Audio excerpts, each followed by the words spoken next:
નમસ્કાર મિત્રો, ઠાકોર સમાજને લઈને અત્યારના સૌથી મોટા સમાચાર સામે આવ્યા છે. બનાસકાંઠામાં ઠાકોર સમાજની મહિલા વ્યક્તિએ કર્યું છે એવું કામ કે જેને જોઈ તમે પણ દંગરી જશો. સમાજના દરેક લોકો વિડીયોને અંત સુધી જોવાનું રાખજો, કારણ કે વિડીયો જોયા પછી તમારી પણ આંખો ખુલી જવાની છે અને તમે પણ સમાજના અન્ય લોકોને સારી સલાહ આપી શકો.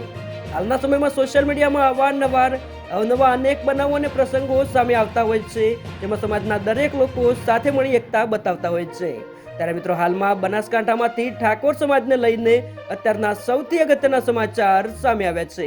ડીસામાં ઠાકોર સમાજની મહિલા વ્યક્તિએ કર્યું છે એવું કામ કે જેને જોઈ સમાજના અનેક લોકોની આંખો ખુલી જવાની છે.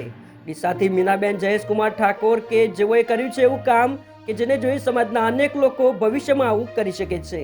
મીનાબેન જયેશકુમાર ઠાકોરે પોતાના જન્મદિવસ પર ખોટા ખર્ચા ન કરતા ઠાકોર સમાજ લાઇબ્રેરી ડીસામાં શિક્ષણદાન આપી સેવાનું કાર્ય કર્યું છે અને સાથે સમાજના અન્ય લોકોની આંખો ખુલે એવું સર્વોત્તમ કામ કર્યું છે. એ બદલ સમગ્ર ક્ષત્રિય ઠાકોર સમાજ તરફથી ખૂબ ખૂબ અભિનંદન. મિત્રો, તમે પણ સમાજની જાગૃત મહિલા માટે એક લાઇક કરીને જે કોમેન્ટમાં અભિનંદન પાઠવી શકો છો. સાથે ઠાકોર સમાજના દરેક ન્યૂઝ અને અપડેટ્સ માટે તથા સમાજની એકતાનો એક મજબૂત મંચ બનાવવા માટે ચેનલને સબસ્ક્રાઇબ અવશ્ય કરો. જય માતાજી, જય ઠાકોર સમાજ.